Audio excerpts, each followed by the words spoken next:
Selamat datang kembali di pembahasan mendalam kita. Kali ini kita fokus ke bab 17 ya, dari materi Anda.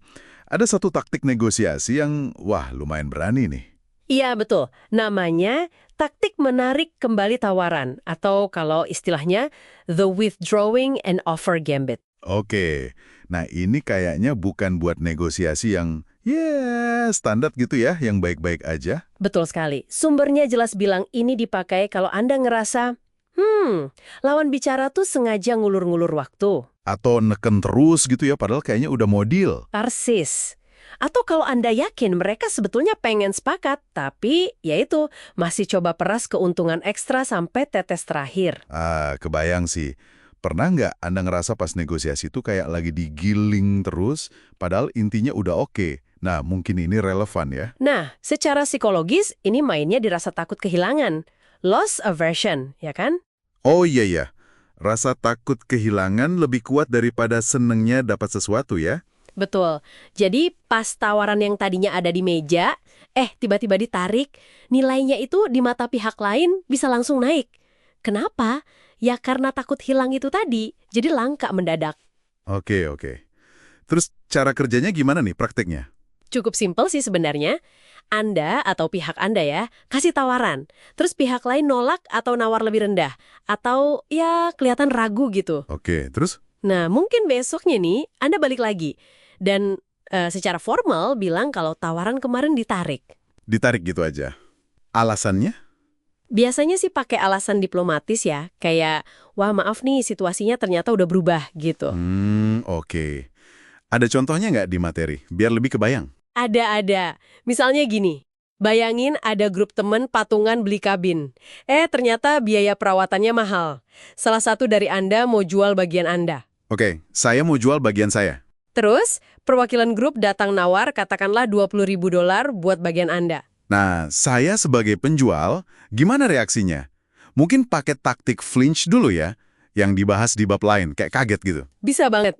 Anda bisa bilang, 20.000, waduh kayaknya nggak bisa deh. Mungkin kalau 16.000 baru saya tertarik. Ini sinyal kalau tawaran mereka ketinggian, padahal mungkin Anda ngarepnya lebih dari 16.000. Oke, ngerti. Saya pura-pura jual mahal dikit lah ya. Nah, ini dia kuncinya. Besoknya si perwakilan grup ini balik lagi. Tapi kali ini dia yang pakai taktik menarik tawaran. Oh, dia yang narik tawaran 20.000 itu. Iya, dia mungkin bilang, aduh maaf nih, agak nggak enak nyampenya. Kemarin kan kita ngobrol di $20.000 ya. Tapi setelah saya diskusi lagi sama yang lain, terus lihat kondisi terbaru, kayaknya tawaran itu nggak bisa kami pertahanin deh. Jadi maaf banget, tawaran $20.000 itu terpaksa kami tarik. Wah, gimana tuh rasanya buat saya yang lagi jual? Nah, coba Anda bayangin, tawaran $20.000 yang kemarin Anda anggap kerendahan atau Anda tolak, sekarang tiba-tiba jadi kelihatan lebih menarik ya kan? Iya juga ya. Justru karena udah nggak ada lagi. Betul, tekanannya jadi pindah ke Anda. Kalau Anda masih mau jual di angka segitu, atau dekat-dekat situ, Anda yang jadi ngerasa harus cepat ambil keputusan. Dinamikanya langsung kebalik. Oke, ini kedengarannya ampuh banget ya buat membalikan keadaan. Tapi, nggak kerasa kayak main-main psikologis gitu ya. Batasannya di mana nih antara taktik cerdas sama manipulatif? Nah, ini pertanyaan krusial. Dan sumbernya pun sangat menekankan ini.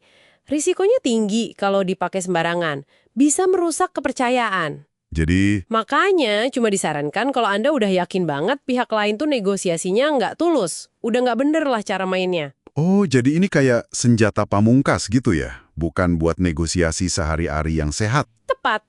Anggap aja kayak tombol darurat buat mecah kebuntuan kalau pihak lain udah keterlaluan nekennya atau sengaja ngulur-ngulur padahal jelas-jelas tertarik.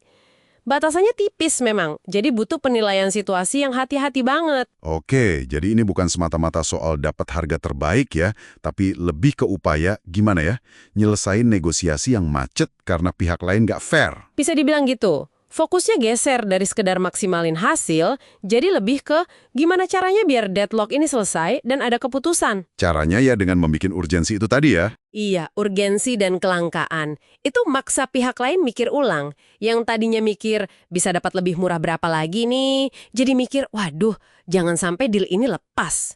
Momentumnya berubah. Oke, paham. Jadi, menarik kembali tawaran ini kalau dipakai di waktu dan alasan yang pas, sesuai panduan sumbernya, bisa jadi cara efektif ya buat balikin tekanan dan ya nutup negosiasi yang alot. Benar sekali. Nah, sebagai penutup nih, ada satu hal yang mungkin perlu Anda renumkan lebih dalam. Taktik kayak gini ya bisa jadi efektif buat hasil jangka pendek, menang satu pertarungan negosiasi. Tapi, Tapi, selalu pertimbangkan apakah kemenangan taktis sesaat ini sepadan sama potensi rusaknya hubungan atau reputasi Anda dalam jangka panjang. Gimana Anda menyeimbangkan antara ketegasan yang kadang perlu dalam negosiasi alot dengan upaya membangun hubungan yang baik ke depannya? Nah, itu kalkulasi strategis yang mesti Anda putuskan sendiri.